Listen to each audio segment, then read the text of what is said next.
I got an update. The Department of Homeland Security. I was doing an interview with some Japanese newspaper this morning, and I looked through my emails to find whether or not the Department of Homeland Security had responded to my redress over my trip, and they have. They have responded. Actually, as a matter of fact, they responded this past Monday. Okay, but in the process of their response, I also found out that a while back they had also revoked my global entry. So I finally got a response back from the Department of Homeland Security, but they had already taken away my global entry clearance months prior. Now, global entry is, for those of you who don't know, they've revoked it before my entry, and I didn't even know. And what's even crazier is at no point did they even mention that they had revoked my global entry. They don't even mention it in the redress letter, which is so psychotic. They never, no one had ever even informed me, and neither did the Department of Homeland Security, even in the redress letter, because in the redress letter, I actually mentioned that I have global entry and I'm a known traveler, because global entry means you are a known, trusted traveler. Okay? That means that the Department of Homeland Security looked through your entire, your entire profile. I talked about this before. They looked through my, my criminal background, everything, right? Where I've lived, all this stuff, and decided that I am fine to get expedited access into the country and not sit in the same line. It's basically global entry can be revoked for really silly reasons as well, by the way, or I mean, I guess technically good reasons, but like for those of you who don't know, if you bring a banana into the country and they actually find that you brought a banana into the country, it's over. You are no longer allowed to have global entry because you've brought in an agricultural product that could be damaging to the natural ecosystem. So like it's stuff like that. It's basically TSA pre-check for international travelers. It's like the higher degree of TSA pre-check for those of you who don't know. Having said that, of course, no, it's not specific to California. Global entry is California, or not California, America. Okay. Now listen. Bananas are dangerous. Yes. Agricultural products. Yes, agricultural products could be considered dangerous to the natural wildlife. This is something that I understand. This is something that I think is perfectly valid for the government to be. This is one of the aspects of global, like TSA, or not TSA, sorry, DHS's like actual primary roles. Customs and Border Patrol's primary role is to make sure that you're not smuggling seeds or some shit into the country, or harmful, like you might be carrying harmful bacteria or whatever. Like that is their job. That's like the only job that they have. To ensure that there aren't invasive species that are coming into the country, okay, and disrupting the ecosystem. Anyway, listen, whatever, invasive species, all this stuff. Now, what's interesting, however, about this entire process is they did not tell me what the reason for the revocation of global entry was, because I looked it up, and okay, it says, "Dear Hasan Piker, thank you for your participation in the Global Entry Program of U.S. Customs and Border Protection. Global Entry is a voluntary program available to travelers that pass a comprehensive background investigation. Applicants found to be ineligible for Global Entry participation may still be permitted to enter into the United States, although they will not be permitted to use the Global Entry lanes. We regret to inform you that your membership in Global Entry has been revoked for the following reason," in parentheses S, reasons. There's a big space there, and the only thing that it says is, "You do not meet program eligibility requirements." This is after they gave it to me. So, that's it. Was it revoked before Trump's inauguration? No, after. After. I got conditional approval before, way before Trump. I got conditional approval in 2024. I got a full-blown approval notification after Donald Trump's inauguration on 2/6, and then the revocation on 3/5. And I didn't even know that it was revoked. And it's really interesting because when I entered the country through Global Entry, They didn't even actually tell me that I didn't have global entry. At no point in that detention did they ever say I don't have global entry. When the Customs and Border Patrol, when the Department of Homeland Security released a statement, they didn't say, like, it was not even a consideration at all, which is very interesting. I think they let you reapply in a year. I don't think I'm going to reapply in a year. Now, global entry simply is, yo, Hasan, XUC reacted to your take on the ICE protests. Just wanted to say you're 100% right. You weren't defending property damage. You were making a moral consistency argument. If people are mad about businesses getting hit, they should be 10x as mad about immigrants losing everything with no due process. The problem isn't you being a radical. It's people being desensitized to systemic violence. Keep pushing through the noise. Hell yeah. Yeah, I have a global entry card. They mailed it to me. I have it. I used it. In any case, it's not that significant. The global entry revocation is not that significant.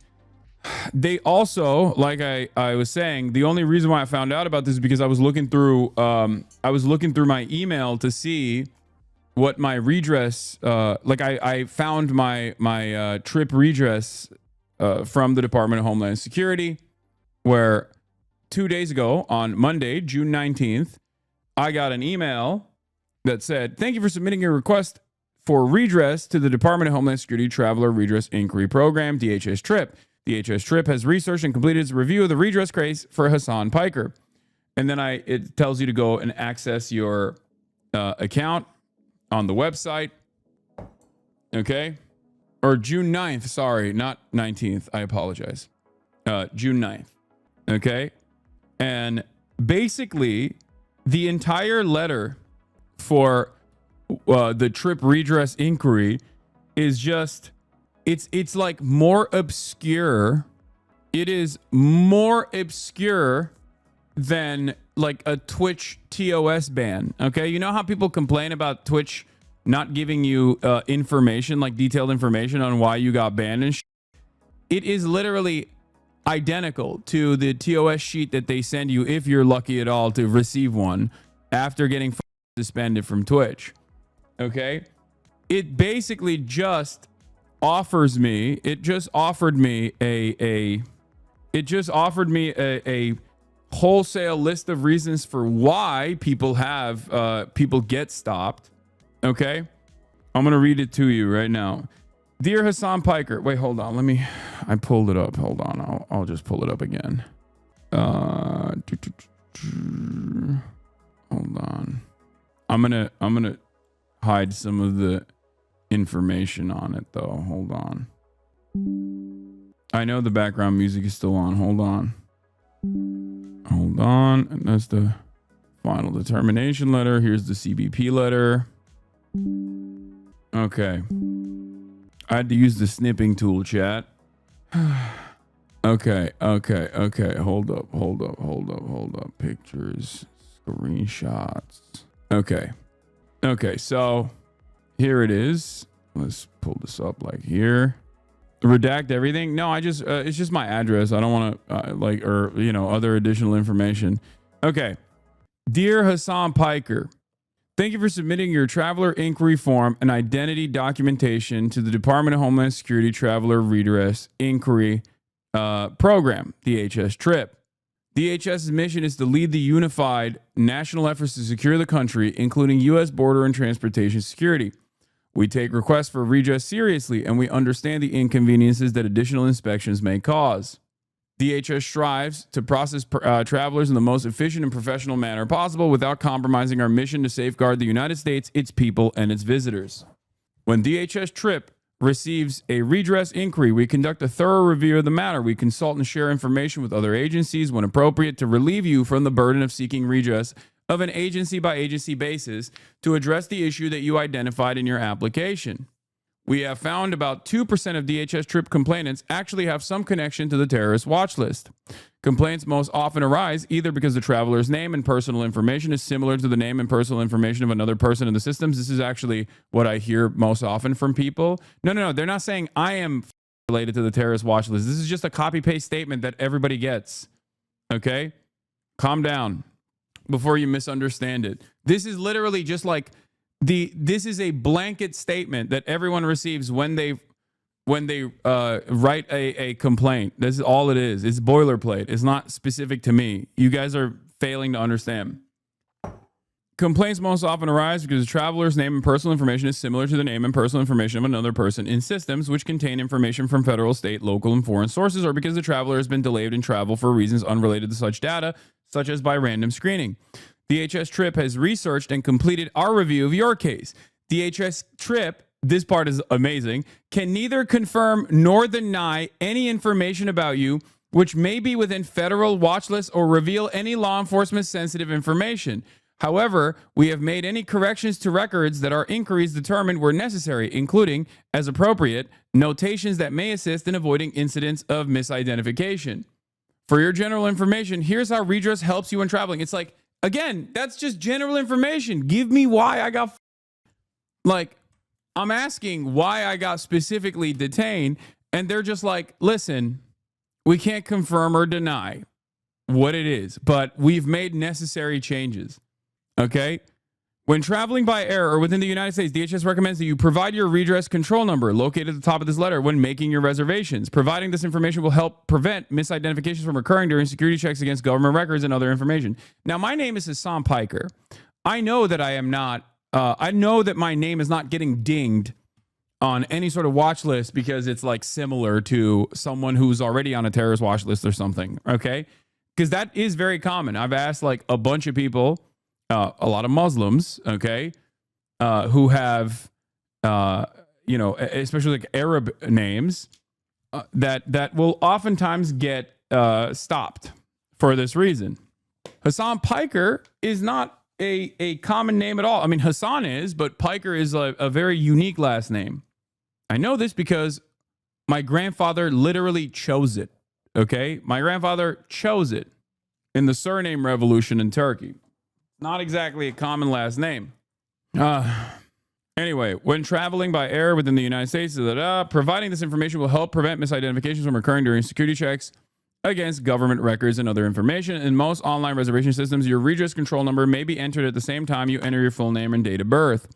When entering the United States from abroad, no additional action is required. Where appropriate, as a result of the redress process, the DHS employs a procedure to correct the information used to process travelers at the ports of entry that reduces the chance of misidentifications occurring. There's the second page here, which is really funny.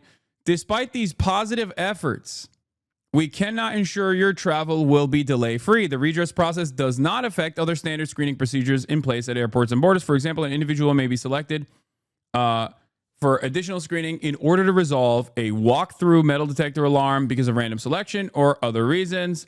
While this process may sometimes be stressful, we rely on the patience and cooperation and understanding of travelers in such cases. This is just boilerplate, okay? In your redress inquiry, you've raised concerns which fall under the purview of U.S. Customs and Border Protection. We attach the CBP's response to you on those specific concerns raised in your redress inquiry. Okay, that was from the Department of Homeland Security. So let's take a look at what the Customs and Border Patrol's response was. Because the previous one we just read was DHS. Okay. Customs and Border Patrol says, wait, hold on. Is this a Mihawk upscale? Take off the jersey, Hasan. Customs and Border Patrol is tasked with protecting our nation's borders as well as enforcing numerous laws, blah, blah, blah, blah, blah. Government agencies, including state and local enforcement. Again, boilerplate. Occasionally, CBP may inconvenience law-abiding persons in an effort to detect deter. After careful review, we have determined that your global entry program membership was revoked because you do not meet the guidelines of the program for program participation. An individual is ineligible to participate in the trusted traveler programs if Customs and Border Patrol, at its sole discretion, determines that the individual presents a potential risk for terrorism, criminality, violating customs, agriculture, and/or immigration laws, or is otherwise not a low-risk traveler. This risk determination will be based in part on an applicant's ability to demonstrate past compliance with laws, regulations, or policies. Okay? Reasons why an applicant may not qualify for participation include, but is not limited to, this applicant provides false or incomplete information on the application. The applicant has been arrested for or convicted of any criminal offense or has denied firearms transactions, pending criminal charges, protection orders. Applicant has been found in violation of any customs, immigration, or agricultural regulations. Obviously, none of this works for me. Okay. None of these things. This is, again, boilerplate. This is not, they're not saying I'm a terrorist. They're saying that if you are on a watch list, like, these are some of the common reasons as to why people, are no longer eligible to be on it. None of this applies to me. The whole point is that none of this literally applies to me at all, unless there's something I don't know, like I'm a subject of a ongoing investigation or something. But once again, that would be ridiculous because I am a law-abiding citizen and have never done any crimes whatsoever. So I wonder if this has something to do with the anti-Israel stuff specifically, because once again, as I told you, I got the application. I applied for global entry and became a known trusted traveler and got global entry. For those of you who don't know, global entry is the Department of Homeland Security protocol where you go there, they look through your whole criminal background, including, like, even if you've ever been arrested, it literally shows up. Even if you've been arrested and it never actually dings on your record because you were arrested 10 years ago, as I was, that still shows up. It's the most comprehensive database that they have. And after looking through that, there's an interview process. You do the interview process. They ask you questions about it, whatever. And they give you a card. I have the card, a known traveler, like a global entry pass. Okay. This card in and of itself is basically like your social security number. It has the same power as your passport. Like, you could literally have this card with you when you're traveling in most circumstances, and it basically plays the same role as a passport or identification. Okay, so they gave me that card and all this stuff. So in any case, it's like Disney Fast Pass. Okay, it's a real ID. It's the same as like a real ID. So global entry is not a passport, but it's to the same, like, I think you can literally, I don't want to misinform people, but I'm pretty sure you can, it plays the same role as a real ID. Like, it plays the same role as like your real ID driver's license. When were you arrested? 2013. It's been a long time ago. It's not, it's irrelevant. And I never got charged or convicted with anything. I never even got prosecuted. But in any case, let's continue. So after a careful review, we determined global entry program membership was revoked because you do not meet the guidelines for the participation. An individual is ineligible to participate in the trusted travel program if CBP at its sole discretion determines the individual potential. We already did that.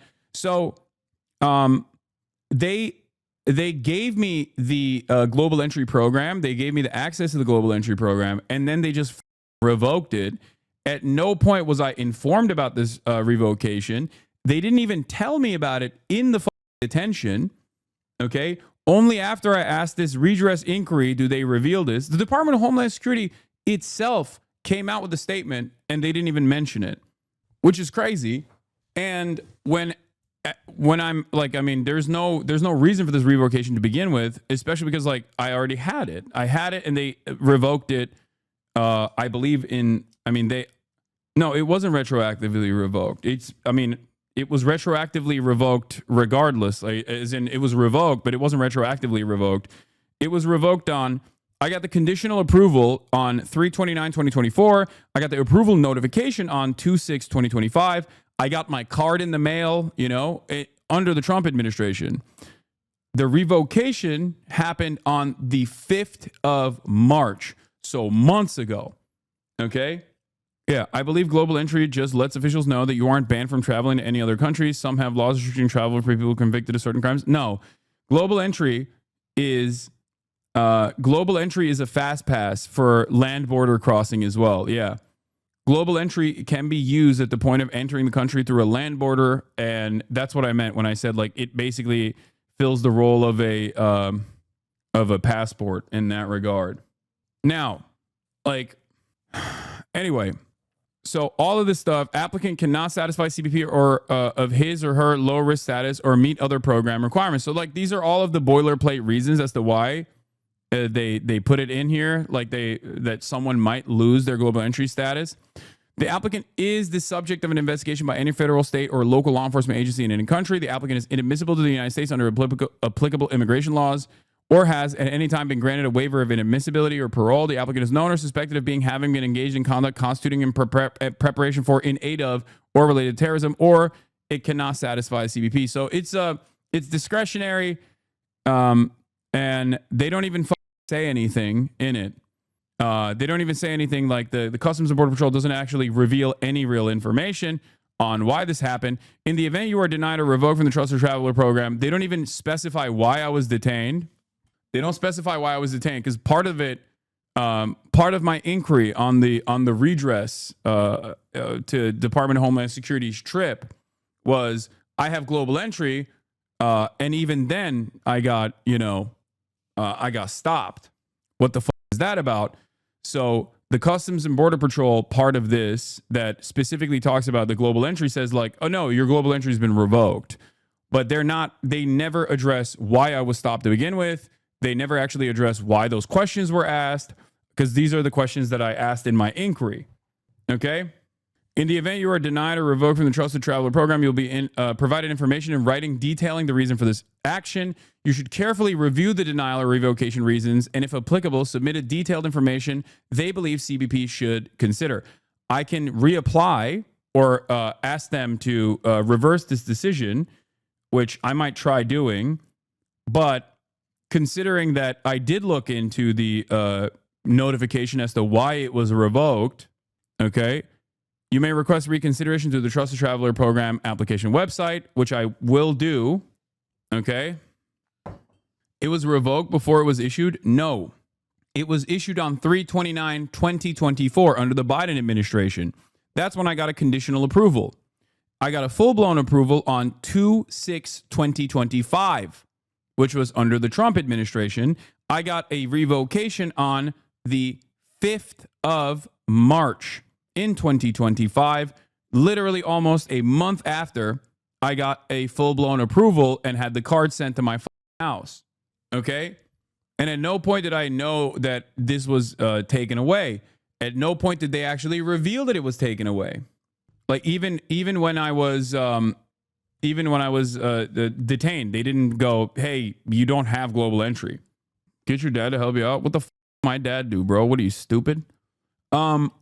So date of denial and reason for the letter they received, all this stuff, this is just basically, again, boilerplate. So everything that I asked for in terms of like inquiry, why the stop happened, what can I do to avoid this kind of disruption to my travel in the future, I have no answers for. I have no answers for whatsoever. I have no answers for why my new guy hit the office, search your name, and exercise their sole discretion to declare you untrustworthy. Okay, I don't know about that. But yeah, they just basically gave like these boilerplate answers. And here is, hold on, you guys didn't see, because I read this from my phone, because I screenshotted it from my phone. Hold on. I'll pull up this, the trip thing as well, or not the trip thing, the revocation. Hold on. Here it is.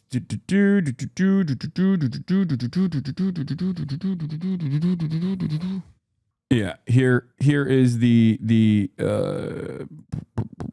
open in browser. Dear Hasan Piker, thank you for your participation in the Global Entry Program of U.S. Customs and Border Protection. Global Entry is a voluntary program available to travelers that pass a comprehensive background investigation. Applicants found to be ineligible for global entry participation may still be permitted to enter into the United States, although they will not be permitted to use the global entry dedicated lanes. We regret to inform you that your membership in the global entry has been revoked for the following reasons. You do not meet program eligibility requirements. First world issues? I mean, I get why you would say that, and I agree. Like, who gives a fuck if I don't have global entry, right? I agree. I'd never had it, and I've been traveling for years and years without having it. But I think getting it and then having it revoked unceremoniously with no reason, like they don't say what the reason is other than this. Okay? Like that in and of itself is what makes this interesting. Bro, you should sue the government. Okay, dude. Good luck. Get out of here, dude. I don't want to get, I don't want to get like, chatters are so funny. This is not a point in the battle, okay, in the legal battle. I mean, I would like more details as to why this took place. I think that would be interesting to find out more information on. But as far as like not having global entry, like that's insignificant and inconsequential. I'm more so worried about, you already know the reason, you're an idiot. Yeah, that's the reason. Yeah, that's what it is. The American government doesn't allow stupid people to enter the country, famously. Also, you're an idiot. So I don't know, man. It's pretty obvious that some TPSA works at DHS recognized your name and went, I mean, I have had the Department of Homeland Security Deputy Director Trisha McLaughlin refer to me by name, so I think that they are aware of who I am. But I guess my point is, it's the clown show that this is. You know what I mean? It's the clown show of this entire process that is frustrating, and it is the lack of transparency. Like, these are things that American institutions used to at least hold up, right? There was an infallibility to the institutions, or at least like a process. Even this process of like redress, right? Going to the Department of Homeland Security and being like, why was I detained? How can I stop this from happening again? Like this sort of stuff used to work, right? This sort of stuff used to work. And what is different? And it didn't work super great, but at least it existed. At least it worked to a certain degree. Jeremy Scahill famously talked about how he used to get secondary questioning or detention all the time when he would enter into the United States, because he was in Yemen, he was in Afghanistan, he was in Iraq, he was like traveling all around the region and doing journalism. And even under the Obama administration, he would constantly get dinged, right? There's never been a moment where he's ever been able to travel into the United States without additional scrutiny and interrogations. And it got to such a degree that at JFK, he lucked out and got the same DHS agent twice, which in two different points of travel. And then the agent was like, what the f is this? Why am I constantly having to interview you over the same questions? And then he went and changed it internally so the DHS wouldn't actually stop him in the future. But again, that process had some degree of transparency. Like you have the law needs to be abided by, and there is a reason why the law exists. There's a reason why the law determines that like there needs to be transparency in this process, that the federal government can't just like deny, especially when it's the government doing this. It's not a private company doing it, right? Like the Department of Homeland Security making this decision is infinitely more consequential than like a private business deciding to like ban you off the platform, right? Like there's no need for transparency. The transparency in that regard for a private corporation is at the discretion of the private corporation. But when it comes to the government making decisions like this, there is a reason why there has to be transparency, because it's the government. You know, you're really wondering why our global entry was revoked, LMFAO, because you are in the U.S. with the luxuries. What the I think a lot of you are too stupid to recognize what I'm saying here, and it makes sense. You're a right-winger, so of course, right-wingers are not known for being intelligent. I'm not complaining about my global entry being revoked, okay? I don't care. I traveled without it for years and years and years, but the very fact that they gave it to me and then took it away and then did not inform me on what the reasoning was beyond you do not meet program eligibility requirements, that in itself, that lack of transparency in and of itself is a little alarming. Do you understand? It's just a interesting predicament. You know the reason it was revoked is because you're bad at eldering? Yes. And I guess the other side of it is like, look, if it can happen to someone like myself, who is a public personality with a relatively large sphere of influence, who is relatively affluent, right? Then they can get away with doing whatever the they want to the average Joe, people such as yourself in the chat who are haters and lovers alike. Okay? Name 5 Manchester United players. I can't. I'm wearing this because it's cool. What is this? TLDR, time to hold up and escape to Japan to avoid political prosecution. Transparency is gone, buddy. They want to be master veiled and kept in check so they can keep dick sucking Papa Trump. Palantir shareholder ATP. Anyway, as someone who is from Turkey, who grew up in Turkey, I guess I have a lot of experience with a lack of transparency and the clown show that is the government, you know? But that is one of the things that like every fob will tell you. Every foreigner, first generation, second generation, will tell you that America is different from all these other countries they came from. And these are some of the reasons, right? These are like being able to one, have free speech and wave whichever country's flag you want to wave, for example, or even burn the American flag if you'd like to, and avoid government scrutiny for being a political dissident, and avoid prosecution for being a political dissident. These are things that don't exist in other countries, especially in developing nations, especially in countries that are countries like Turkey, for example, right? And even if there is any sort of like government intervention in your behavior in the United States of America, there's supposed to be a little bit of transparency and an opportunity for redress. And I think that is going away. That is going away, which is kind of interesting. Might be time to pack up Kai and escape to Argentina. You're the largest socialist media figure in America. They used to do a lot worse to suspect the communists in America. The period that existed in the last few decades of pretty liberal free speech is over, obviously, but this is not unique to American history. As capitalism decays, it'll only get worse. Freedom of speech in America is a relatively new thing, and how it's been enforced in the last few decades, I agree. I said this as well. I told you that, I mean, on numerous occasions, that the freedom of speech in America is a privilege. It's only a privilege that exists because America is not fearful of any sort of outside intervention, and not fearful of an organic, homegrown movement of socialism. It is not disruptive to the American bottom line, disruptive enough to the American bottom line until they decide it is disruptive. And at which point there will be no free speech, or at least the free speech will certainly extend.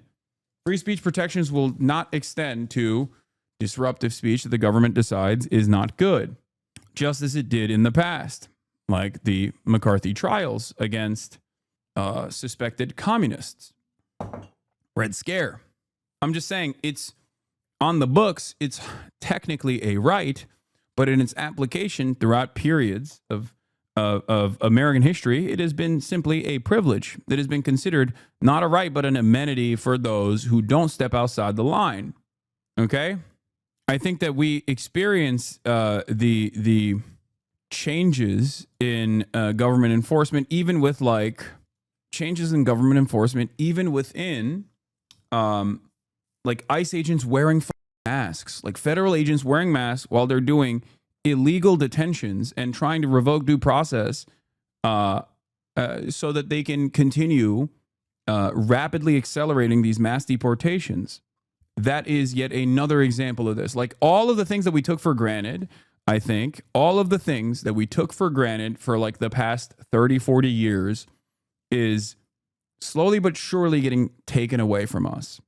Okay?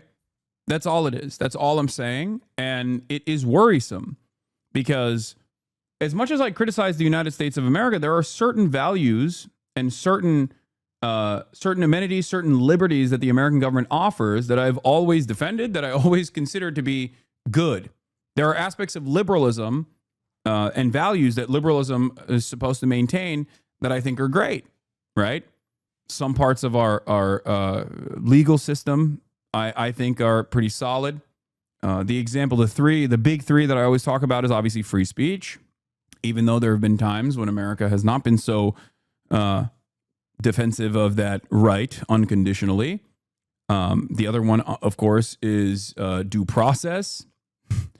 And last but not least, perhaps the most significant aspect of American identity and American the most significant aspect that is positive of America is its diversity.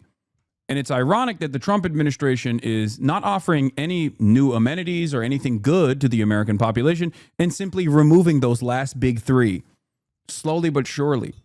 You know, do none of these things exist in Canada? No, they do to a certain degree. When I say America, I'm using a catch-all terminology. But like these are the bastion of liberal values that the Western world is supposed to identify with and defend. Okay. The reality is in other countries, they don't have the same expansive protections that even the American government offers, for example. I think as America's hegemonic superpower status goes away, as I've said before, America will show you that it is not actually, or even European allies alongside the United States of America will show you that this is not a bastion of liberalism or invested in any way, shape, or form in defending these liberal values such as free speech, free association, freedom of assembly, freedom of the press.